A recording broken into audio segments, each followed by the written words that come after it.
Right, so this is a suggestion via a donation. The name of the video is First World, Third World. But what are the Second World countries? Let's check it out. If I say the words third world country, what image comes to mind? Most likely something out of a World Vision commercial. Starving children, ramshackle villages of corrugated metal huts, dirty water, disease, corruption, human rights abuses, and war.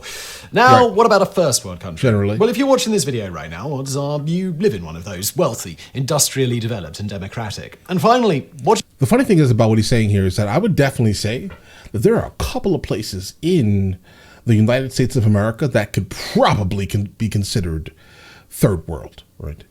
Maybe not third world, maybe second world. Let's say second world, because I think second world probably is still going to have a lot of the amenities of the first world. They just are extremely impoverished per capita.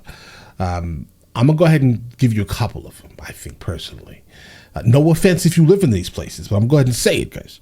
Detroit, Michigan, Cleveland, Ohio, Dayton, Ohio, Syracuse, New York. These are a couple of places that fall so far below like the median income in the United States of America that I think that those are probably places that you probably don't want to live. Maybe buy property, but not like live. If that makes any sense? Like you rent those properties. Let's go. What do you think of when I say second world country? If you've just drawn an enormous blank, you're not alone. While the terms first world and third world are part of our everyday vocabulary, the second world that should logically complete the trio almost never comes up. Nor, for that matter, do the definitions of first world and third world, the terms largely being used as convenient but vague stand-ins for rich countries and poor countries. Right. So, what is the second world anyway? What actually makes a country first world or third world? And who came up with this classification system anyway? Well, let's find out, shall we?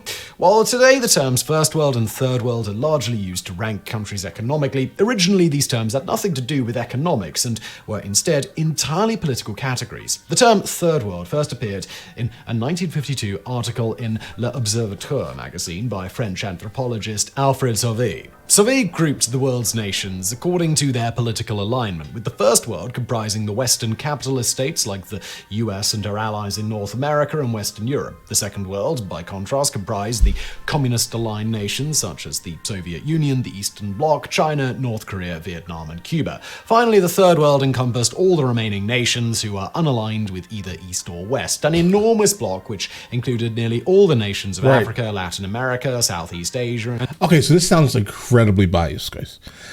If they're basing it off of these very specific categories, and this is incredibly biased to call any country first, second, or third world, guys. By the sounds of it, at least. Oceania. In drawing these distinctions, Sauvé made a direct connection between the third world and the third estate of the French Revolution. That is, the common people who opposed the monarchy or first estate and the clergy or second estate. Just like the third estate, Sauvé wrote, "The third world is ignored, exploited, and despised like the third estate, and also wants to be something." As many of these non-aligned nations tended to be poorer, often post-colonial states, the term third world gradually lost its political meaning and instead became a byword for economic underdevelopment and political instability. This became especially true following the collapse of the Soviet Union in 1991, which rendered the term second world and the very notion of global political alignment along east-west lines largely obsolete. Even during the Cold War itself, the designation of third world status to nations was arbitrary at best. In the 1980s, economist Peter Baer pointed out that the wide variety of economies and political alignments lumped into the third world category made the term of dubious utility. Indeed, the only strong commonality he could find between the nations of the so-called third world was that their governments demanded and received US economic aid. And as historian B.R. Tomlinson pointed out in his 2003 essay, What Was the Third World? Quote, "Although the phrase was widely used, it was never clear whether it was a clear category of analysis or simply a convenient and rather vague label for an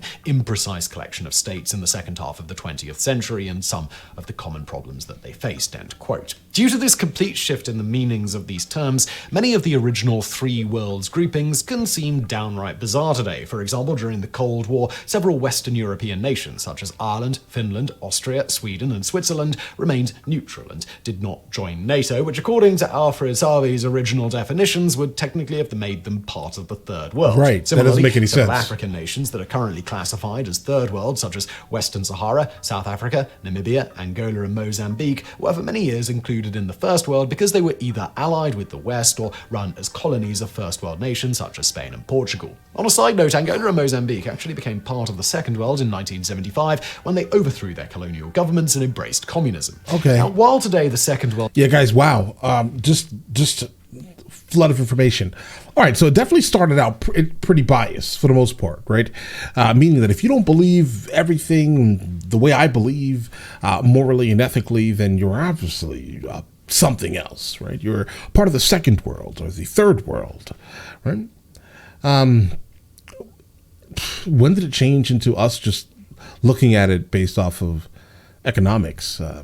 That had to be like 90s maybe, guys. Because apparently this is super young. The whole theory of this is super young. Hardly ever mentioned, even more obscure, is the category of Fourth World coins in the 1970s by Chief George Manuel of the indigenous Shaswat people of British Columbia, Canada. According to Manuel, the Fourth World comprises indigenous people and other cultural entities that exist outside of formal nation-state boundaries. Ooh. So what does this mean for us today? How do we determine what makes a First World or Third World nation? Although these terms are still widely used in everyday discussion, many economists and global development experts argue that they are outdated, derogatory, and reinforce negative stereotypes. I can see how that term used by the International Monetary Fund, World Bank, and World Health Organization is developing country. The WHO and United Nations further divide this category into developing and least developed, while other analysts use the categories low income and lower middle income or LNIC countries. Another popular term that has emerged in recent years is the Global South, referring to the fact that a large proportion of the world's poorest nations lie south of the equator.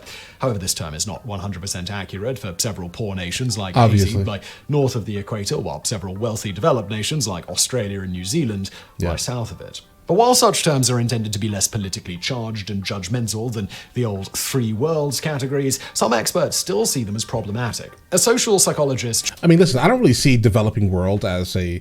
or developing country as like extremely derogatory. I don't think any of them really are super derogatory, but I can definitely see if first, second, and third world is based off of your alignment with very specific sets of morals. I can definitely see how that could end up being derogatory because you're kind of othering people and then labeling them. You're othering people into a group and then labeling them as that very specific thing. But the fact that Angola was once part of the First World and then moved to the Second World, that's just I don't see how that was ever. I've been there, guys. I don't think Angola is a first world country. But of course, I'm coming from the ideology of it being based off of economics and overall achievements, maybe, guys. Right? And social achievements could be also finances. Everyone is basically living a very, for the most part, a comfortable life. I attribute that to like first world qualities, but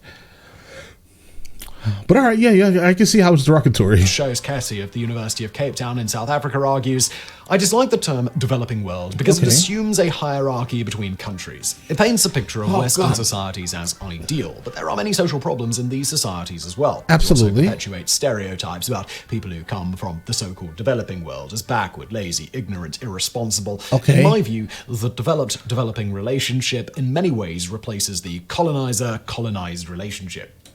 Oh, okay. She has a couple of points. She has a couple of points. I see where she's going with this, but I still would probably feel a lot more comfortable saying like developing countries, developing world. That feels, because I mean, I get it. You're placing the West on a pedestal. The idea the West does have its problems. Rich countries to control and exploit the poor. You can see this through the development industry, where billions of dollars are spent, but very little gets achieved. Come to think of it, actually, I hate the term. In response to such criticism, some experts have come up with yet another alternative, the majority world, a term which acknowledges that the vast majority of the world's population lives in so-called developing countries, with 80% surviving on less than $10 per day. Yet, in spite of such debates over terminology, the general consensus among global development agencies is that developing or third world countries are those which suffer from the following: high poverty and income inequality, high child mortality, low economic and educational development, and low consumption of their own natural resources, making them vulnerable to exploitation by large corporations. Yeah, the Congo, Central African Republic, the whole coltan mining situation in all of our phones and devices, touchscreens.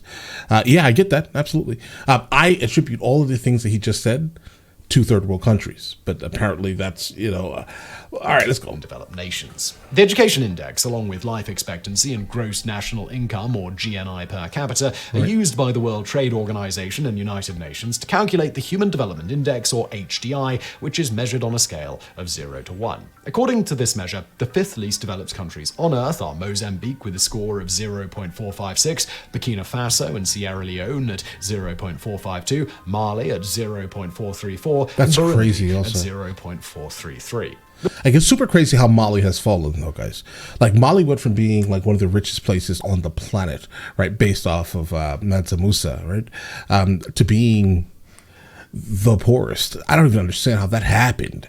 I should research that. I definitely should probably research that. But we get it. Mali, not Mali. Mansa Musa was extremely wasteful with his money, though. I mean, the richest person in the history of Earth. Wasteful, absolutely wasteful. We get that. Looking at gross national income per capita alone, the 5 poorest countries in the world are Malawi at $995 per person, the Democratic Republic of Congo at $978 per person, Central African Republic at $972, South Sudan at $884, and Burundi, again, at $783. Right. Another measure of a nation's development. What's crazy is about the Central African Republic is that it absolutely should not be the poorest place on the planet, guys. It shouldn't be. They produce a product that every single person that's probably watching this uses, right? And they are absolutely on that list of the poorest. The exploitation is absolutely wild in places like that. Is its record of human and political rights and civil liberties. According to the Freedom House Freedom in the World Index, the 5 least politically free countries on a scale of 0 to 100 are Eritrea and Turkmenistan at That's 2, a Tibet given. at 1, Syria at 0, and South Sudan at -2. Finally, according to Reporters Without Borders, the 5 worst countries with regards to freedom of the press are, with 0 being completely free and 100 being completely hostile, Saudi Arabia at 66.37, Egypt at 68.88, Eritrea at... Guys, I smelt Egypt on that list instantly because when I went to Egypt and they took all of my cameras and my drones, I was like, I'm confused, right? I am absolutely confused. You have a country that everyone around the world wants to come and see, one of the wonders of our world, right? You have people coming that are photographers that have history in making art through photos. They go there and they want to take their money shot, right, of the pyramids, or of the Sphinx, or of Luxor, and you then take all of the cameras and leave us with what? A cell phone with a camera?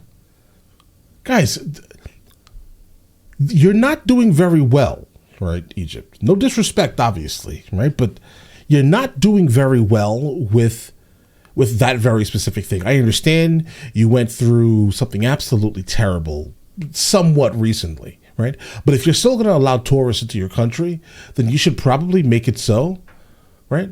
Or at least vet the people that are coming in with the cameras rather than just taking, like, if we're spending our money to come to your country, you probably shouldn't just bar the reasons why we're coming to your country. Like, seeing it is one thing, obviously, right? And it's beautiful, right? But you need to have, at least a path for us to take a couple of photos of the pyramids with our actual camera equipment. All right.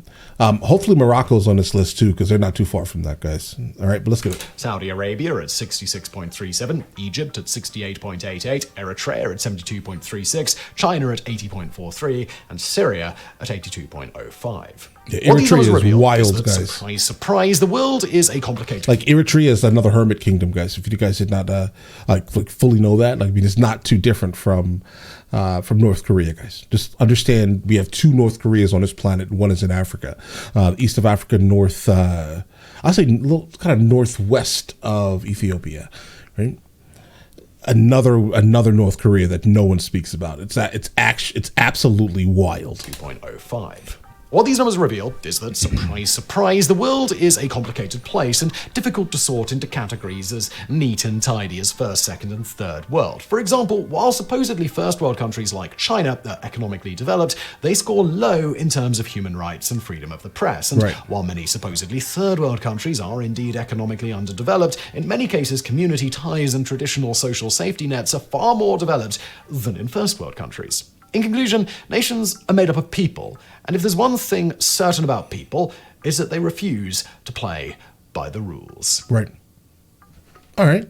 What's funny is about the last statement he made here. My wife regularly speaks of first, second, and third world countries, right?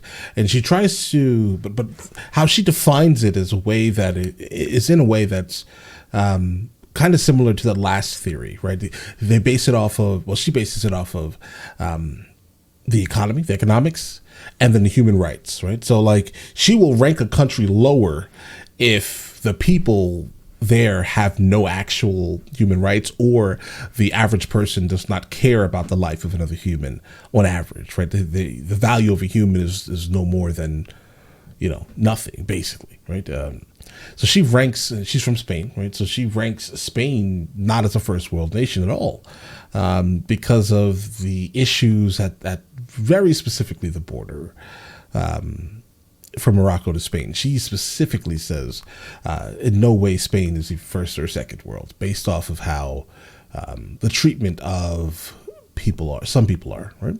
Either way, listen, let me know in the comments if I should check out any more of these videos, guys, and I will get into that as soon as I possibly can.